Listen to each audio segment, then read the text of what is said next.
ರಾಜ್ಯ ಆರ್ಥಿಕವಾಗಿ ದಿವಾಳಿ ಆಗ್ತದೆ ಅಂತ ಹೇಳಿದರು. 1,31,000 ಕೋಟಿ ಖರ್ಚು ಮಾಡಿದ್ರು. ಸಾಲದ ರಾಮಯ್ಯ ಅಂತ ಹೇಳೋದು. ಸುಮಾರು 11,495 ಕೋಟಿ 11,495 ಕೋಟಿ ವಿಶೇಷ ಗ್ರ್ಯಾಂಟ್ಸ್ ಕೊಡ್ತೀವಿ ಅಂತಂದಿದ್ರು, ಅದು ಕೊಡಲಿಲ್ಲ. ಆಮೇಲೆ ನಿರ್ಮಲಾ ಸೀತಾರಾಮನ್ ಅವರು ಬಜೆಟ್ನಲ್ಲಿ ಘೋಷಣೆ ಮಾಡಿದ್ದು, ಈಗ ವಿಜಯೇಂದ್ರ ಹೇಳೋದನ್ನೇ ದೊಡ್ಡದಾಗಿ ಮಾಡ್ತೀರಿ, ನಿದ್ದೆ ಮಾಡ್ತಾ ಇದ್ರ ಚರ್ಚೆ ಮಾಡದೇನೆ. ಬಜೆಟ್ ಮೇಲೆ ಚರ್ಚೆಗೆ 4.5 ಗಂಟೆ ವೈಟ್ ಪೇಪರ್ ಯಾಕಪ್ಪ ಮಂಡಿಸ್ಬೇಕು? ನೀವು ತಿಳ್ಕೊಳ್ಳಲ್ಲ, ಏನು ಕೇಳಲ್ಲ. ಅವ್ರಿಗೆ ಅವ್ರು ಹೇಳದ್ದೇ ಲೆಕ್ಕ ಅಲ್ಲಿ ನಿಮಗೆ. ಯಾರು ನೀವು ಪ್ರಶ್ನವನ್ನ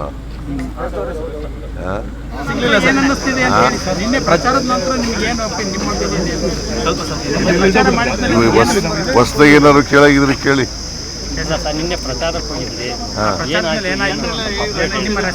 ಪ್ರಚಾರ ಈಗ ನಮ್ಮ ನಿರೀಕ್ಷೆಗೂ ಮೀರಿ ಜನರು ಸ್ಪಂದಿಸ್ತಾ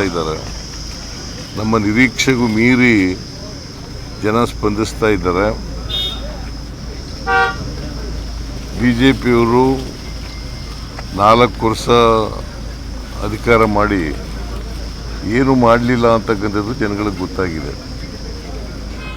ಅವರು ಏನು ಅಭಿವೃದ್ಧಿ ಕೆಲಸಗಳನ್ನು ಮಾಡದೆ ಬರೀ ಲೂಟಿ ಹೊಡೆದ್ರು ರಾಜ್ಯನ ಅಂತಕ್ಕಂಥದ್ದು ಮತದಾರರ ಮನಸ್ಸಿಗೆ ಬಂದಿದೆ. ನಾವು ಮಾಡಿರ್ತಕ್ಕಂಥ 5 ಗ್ಯಾರಂಟಿ ಯೋಜನೆಗಳು ಅವು ಜಾರಿಯಾಗಿದ್ದಾವೆ.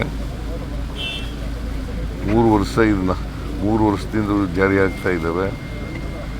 ಮತ್ತು ನಂಬಿಕೆ ಬಂದಿದೆ.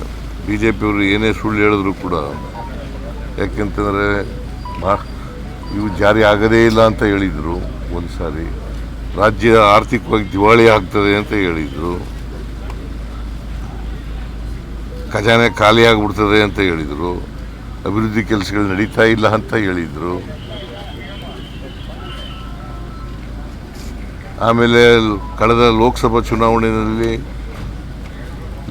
ಚುನಾವಣೆ ಆದಮೇಲೆ ನಿಲ್ಲಿಸ್ಬಿಡ್ತಾರೆ ಅಂತ ಹೇಳಿದರು. ಈಗ ಮುಂದುವರಿಸ್ತಾ ಇದ್ದೇವೆ. ಪ್ರತಿ ವರ್ಷವೂ ಕೂಡ ಸುಮಾರು 52,000 ಕೋಟಿ ರೂಪಾಯಿಗಳನ್ನು ಖರ್ಚು ಮಾಡ್ತಾ ಇದ್ದೀವಿ. ಪ್ರತಿ ವರ್ಷವೂ ಕೂಡ 52,000 ಕೋಟಿ. ಮಾರ್ಚ್ 24ರವರೆಗೆ 1,31,000 ಕೋಟಿ ಖರ್ಚು ಮಾಡಿದ್ದೀವಿ. ಮಾರ್ಚ್ 31ರವರೆಗೆ 1,31,000 ಕೋಟಿ ಖರ್ಚು ಮಾಡಿದ್ದೀವಿ. ಅದರಿಂದ ಇವು ನಿಲ್ಲ ಪ್ರಶ್ನೆನೇ ಇಲ್ಲ. ಇವನ್ನು ಮುಂದುವರಿಸ್ತಕ್ಕಂಥ ಕೆಲಸ ಮಾಡ್ತೀವಿ. ಸೊ ಇವೆಲ್ಲ ಜನಗಳಿಗೆ ಗೊತ್ತಾಗಿದೆ. ಆಮೇಲೆ ಈಗಾಗಲೇ ಪ್ರಸ್ತಾಪ ಮಾಡಿದ್ದೀನಿ ನಾನು, ಸಾಲದ ರಾಮಯ್ಯ ಅಂತ ಹೇಳೋದು.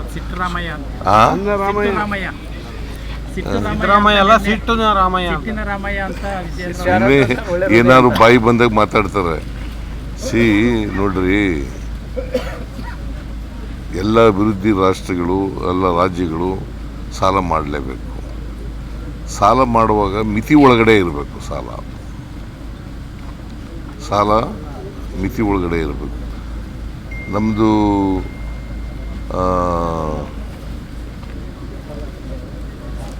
GDP ಎಷ್ಟು ಗೊತ್ತಾ ಕರ್ನಾಟಕದ್ದು?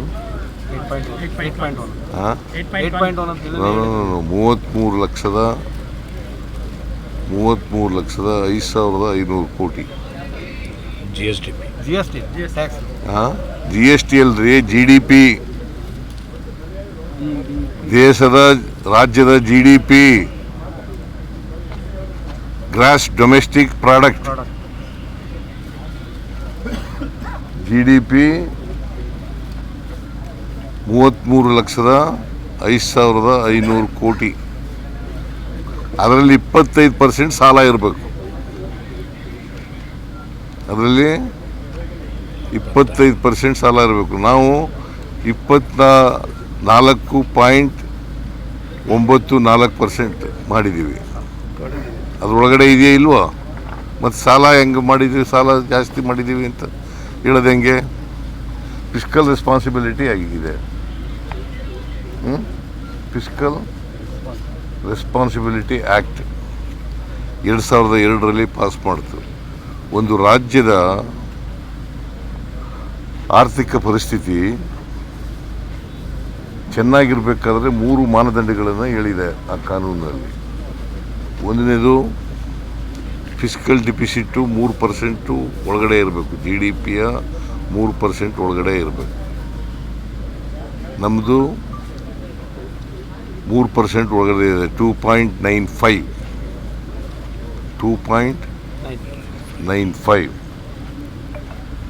ಸಾಲ 25% ಒಳಗಡೆ ಇರಬೇಕು, GDPಯ 25% ಒಳಗಡೆ ಇರಬೇಕು. ರೆವಿನ್ಯೂ ಸರ್ಪ್ಲಸ್ ಇರಬೇಕು. ನಮ್ಮದು ರೆವಿನ್ಯೂ ಸರ್ಪ್ಲಸ್ಸು ಮಾಡೋಕ್ಕಾಗಿಲ್ಲ. ಯಾಕಪ್ಪ ಅಂತಂದರೆ ಕೇಂದ್ರ ಸರ್ಕಾರದವರು ನಮಗೆ ಕೊಡಬೇಕಾಗಿದ್ದಂಥ ಹಣವನ್ನು ಕೊಡಲಿಲ್ಲ, ನಂಬರ್ 1. ನಂಬರ್ 2 ಮಧ್ಯದಲ್ಲಿ ಸೆಪ್ಟೆಂಬರ್ ತಿಂಗಳಲ್ಲಿ GSTಯನ್ನು ರ್ಯಾಷನಲೈಸ್ ಮಾಡಿದ್ರು. ಯಾವಾಗ ಮಾಡಿದ್ದು ಅದನ್ನು? ಸೆಪ್ಟೆಂಬರ್ ತಿಂಗಳಿಂದ ಜಾರಿಗೆ ಬರೋಕ್ಕೆ ಮಾಡಿದ್ರು. ಕಡಿಮೆ ಮಾಡಿಬಿಟ್ರು ಅನೇಕ ಇದನ್ನು. ಯಾಕೆಂತಂದರೆ ಬಿಹಾರ್ ಚುನಾವಣೆ ಇತ್ತು, ಅದಕ್ಕೋಸ್ಕರ ಮಾಡಿದ್ರು. ನಾವೆಲ್ಲ ಅಂದಾಜು ಮಾಡಿದ್ದು GST ಇಷ್ಟು ದುಡ್ಡು ಬರ್ಬೋದು ನಮಗೆ ತೆರಿಗೆನಲ್ಲಿ.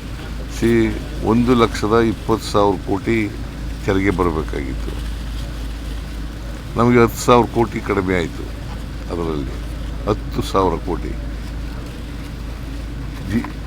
GST ರ್ಯಾಷನಲೈಸ್ ಮಾಡೋಕ್ಕೆ ಮುಂಚಿತವಾಗಿ, ತೀರ್ಮಾನ ಮಾಡೋಕ್ಕೆ ಮುಂಚಿತವಾಗಿ 10% ಗ್ರೋತ್ ಇತ್ತು ನಮ್ಮ ರಾಜ್ಯದಲ್ಲಿ.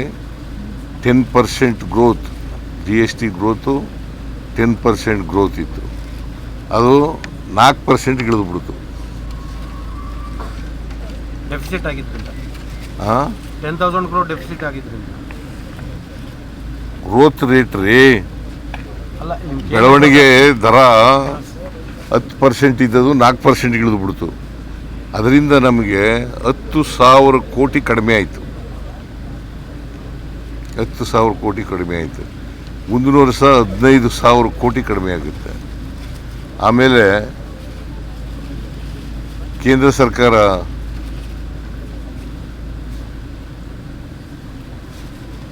GST ನಮಗೆ ಕೊಡಬೇಕಾಗಿರ್ತಕ್ಕಂಥದ್ದನ್ನು ಕೊಡಲಿಲ್ಲ. ಸುಮಾರು 11,495 ಕೋಟಿ 11,495 ಕೋಟಿ ವಿಶೇಷ ಗ್ರ್ಯಾಂಟ್ಸ್ ಕೊಡ್ತೀವಿ ಅಂತಂದಿದ್ರು, ಅದು ಕೊಡಲಿಲ್ಲ. 15ನೇ ಹಣಕಾಸಿನ ಆಯೋಗದಲ್ಲಿ ತೆರಿಗೆ ಕಡಿಮೆ ಆಯಿತು ಅಂತೇಳಿ 11,495 ಕೋಟಿ ಕೊಡಲಿಲ್ಲ. ಆಮೇಲೆ ನಿರ್ಮಲಾ ಸೀತಾರಾಮನ್ ಅವರು ಬಜೆಟ್ನಲ್ಲಿ ಘೋಷಣೆ ಮಾಡಿದ್ದು ಅಪ್ಪರ್ ಭದ್ರಾ ಯೋಜನೆಗೆ 5,300 ಕೋಟಿ ಕೊಡ್ತೀವಿ ಅಂದ್ಬಿಟ್ಟು ಕೊಡಲಿಲ್ಲ. 2 ವರ್ಷ 3 ವರ್ಷ ಆಯಿತು. 3 ವರ್ಷದಿಂದ ₹1 ಕೊಡಲಿಲ್ಲ. ಇವೆಲ್ಲ ಕಾರಣಗಳಿಗೋಸ್ಕರ ರೆವಿನ್ಯೂ ಡಿಫಿಸಿಟ್ ಆಗಿದೆ ಹೊರತು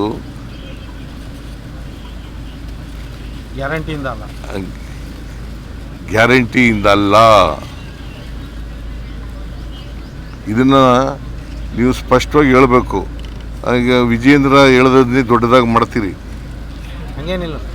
ಇವತ್ತು ನೋಡಿದ್ಯಾ ಪತ್ರಿಕೆಯಲ್ಲಿ? ಆಯ್ತಪ್ಪ, ವಿಜೇಂದ್ರ ಸರಿಯಾಯ್ಪ.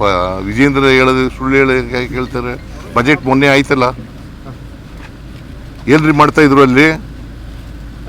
ಬಜೆಟ್ ಚರ್ಚೆ ಆಯ್ತಲ್ರಿ ಅಲ್ಲಿ? ಅಸೆಂಬ್ಲಿನಲ್ಲಿ ಚರ್ಚೆ ಆಯ್ತಲ್ಲ, ಏನ್ ಮಾಡ್ತಾ ಇದ್ರು ಅವರು? ಹಾಗಾದ್ರೆ ನಿದ್ದೆ ಮಾಡ್ತಾ ಇದ್ರ ಚರ್ಚೆ ಮಾಡದೇನೆ? ಅಲ್ಲಿ ಏನು ಹೇಳ್ಬೇಕು ಅದಕ್ಕೆಲ್ಲ ಉತ್ತರ ಕೊಟ್ಟಿದ್ದೀನಲ್ಲ ನಾನು. ಸುಮಾರು 4.25 ಗಂಟೆ ಉತ್ತರ ಕೊಟ್ಟಿದ್ದೀನಿ. ಬಜೆಟ್ ಮೇಲೆ ಚರ್ಚೆಗೆ 4.25 ಗಂಟೆ ವೈಟ್ ಪೇಪರ್ ಯಾಕಪ್ಪ ಮಂಡಿಸ್ಬೇಕು? ಬಜೆಟೇ ವೈಟ್ ಪೇಪರ್ ಅಲ್ವಾ? ನೀವು ಅದನ್ನು ಕೇಳೋದೇ ಇಲ್ಲ. ವೈಟ್ ಪೇಪರ್ ಅಂದ್ರೇನು? ರಾಜ್ಯದ ಆರ್ಥಿಕ ಪರಿಸ್ಥಿತಿ ಹೆಂಗಿದೆ ಅನ್ನೋದು ಇಡಬಹುದು. ಬಜೆಟ್ ಅಂದ್ರೇನು?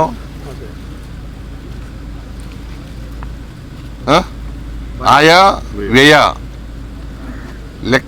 ಲೆಕ್ಕ ಇಡೋದು.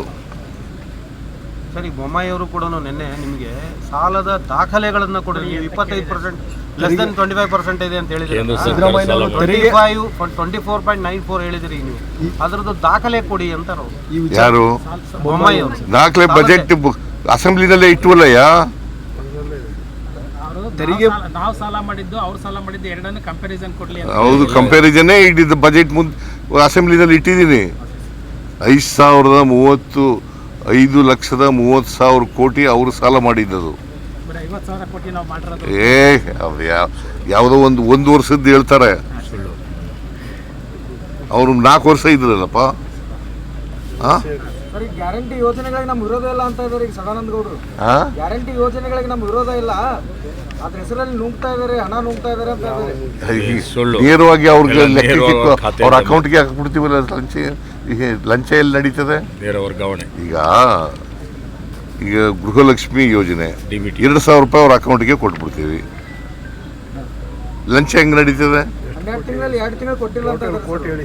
ಅದು ಕೊಟ್ಟಿಲ್ಲ, ಕೊಡ್ತೀವಿ.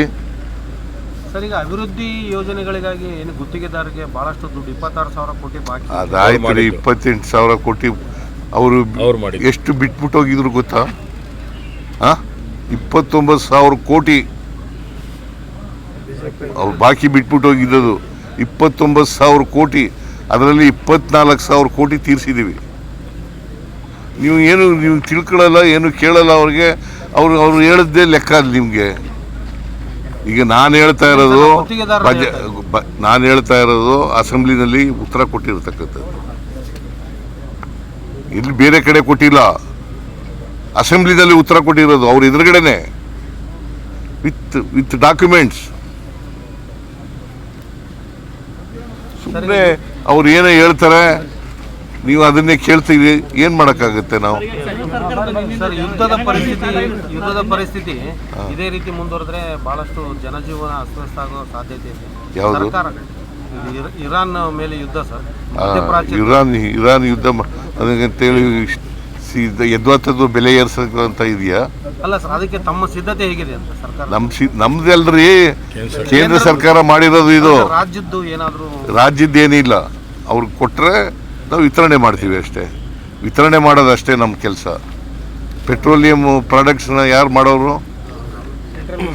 ಸೆಂಟ್ರಲ್ ಗೌರ್ಮೆಂಟ್ ಅಲ್ವಾ? ಮೊನ್ನೆ ಅವರು 10 ರೂಪಾಯಿ ಟ್ಯಾಕ್ಸ್ ತೆಗೆದ್ರು ಸರ್. ಆ ಥರ ನೀವೇನಾದ್ರು ಟ್ಯಾಕ್ಸ್ ತೆಗಿತೀರಾ ಅಂತ? ಯಾವ ಈಗ ಇವರು ಪೆಟ್ರೋಲ್ ಮೇಲೆ ತೈಲದ ಮೇಲಿಂದ ತೆಗೆದ್ರು. ಕೇಳ್ರಿ, ಇಲ್ಲಿ ತೈಲ ನಾವು ಬೆಲೆ ಇದೆಯಲ್ಲ, ಇಲ್ಲಿ ಪಕ್ಕದ ರಾಜ್ಯಗಳಿಗೆಲ್ಲ ಹೋಲಿಕೆ ಮಾಡಿ ಬೆಲ್ಕೆ ನಮಗೆ ಅದಕ್ಕಿಂತ ಕಡಿಮೆ, ಪಕ್ಕದ ರಾಜ್ಯಗಳಿಗಿಂತ ತಮಿಳುನಾಡಿಗಿಂತ ಕಡಿಮೆ ಇದೆ, ಮಹಾರಾಷ್ಟ್ರಕ್ಕಿಂತ ಕಡಿಮೆ ಇದೆ, ಕೇರಳಕ್ಕಿಂತ ಕಡಿಮೆ ಇದೆ, ಆಂಧ್ರ ಪ್ರದೇಶಕ್ಕಿಂತ ಕಡಿಮೆ ಇದೆ. ಹಾಗಾದ್ರೆ ಏನಾಗ್ತದೆ? ಯದ್ವಾತದ್ದು ಕಮ್ಮಿ ಇದ್ಬಿಟ್ರೆ ಅಲ್ಲಿ ನಮ್ಮ ರಾಜ್ಯದಲ್ಲಿ ಬರೋದೇ ಇಲ್ಲ, ತೆರಿಗೆ ಬರೋದೇ ಇಲ್ಲ. ಆಮೇಲೆ ಅದಕ್ಕೋಸ್ಕರ ಪಕ್ಕದ ರಾಜ್ಯಗಳಿಗೆ ಹೋಲಿಕೆ ಮಾಡ್ಕೊಂಡು ಅದಕ್ಕಿಂತ ಕಡಿಮೆ, ಸ್ವಲ್ಪ ಕಡಿಮೆ ಇಡಬೇಕು.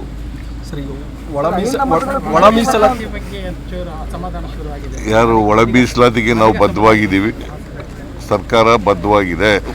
ಸರ್, ಅಹಿಂದ ಹೆಸರಲ್ಲಿ ಅನ್ಯಾಯ ಮಾಡಿದ್ದಾರೆ ಸಿದ್ದರಾಮಯ್ಯನವರು. ಅಹಿಂದ ಮತ ನಮಗೆ ಬರುತ್ತೆ ಅಂತ ಬಿಜೆಪಿ ಅವರು ಹೇಳ್ತಿದ್ದಾರೆ. ಯಾರು? ಬಿಜೆಪಿ ಅವರು. ನೀನು ಪ್ರಶ್ನವನ್ನ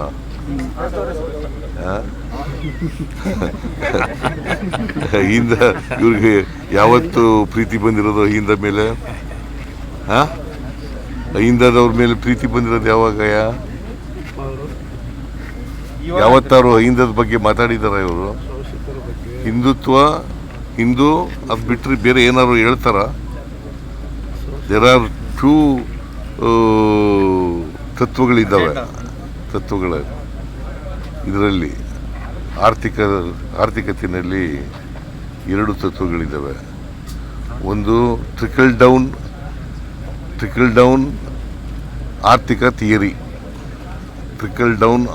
ಥಿಯರಿ, ಇನ್ನೊಂದು universal basic income theory. 2 theory ಗೊತ್ತಾ ನಿಮಗೆ? Trickle down and universal basic theory.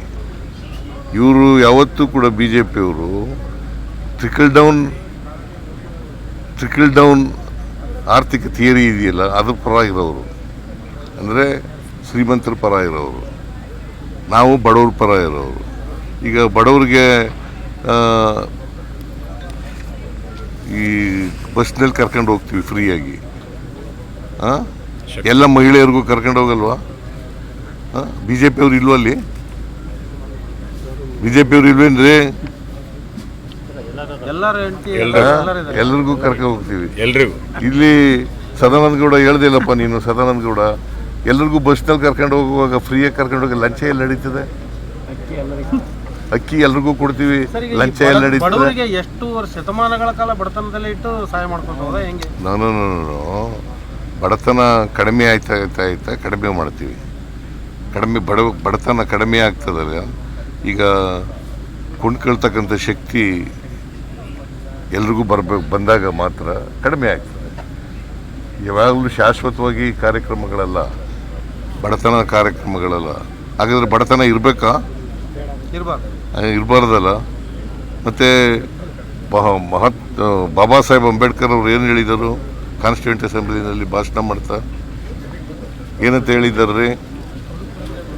ಬಡತನ ನಿರ್ಮೂಲನೆ ಅಂತ ಹೇಳಿದ್ದಾರೆ. ಹಂಗಲ್ಲ, ಎಲ್ಲರಿಗೂ ಸಾಮಾಜಿಕ ಶಕ್ತಿ ಬರಬೇಕು, ಆರ್ಥಿಕ ಶಕ್ತಿ ಬರಬೇಕು. ಸಾಮಾಜಿಕ ಸ್ವಾತಂತ್ರ್ಯ ಬರಬೇಕು, ಆರ್ಥಿಕ ಸ್ವಾತಂತ್ರ್ಯ ಬರಬೇಕು. ಅಲ್ವೇನ್ರಿ?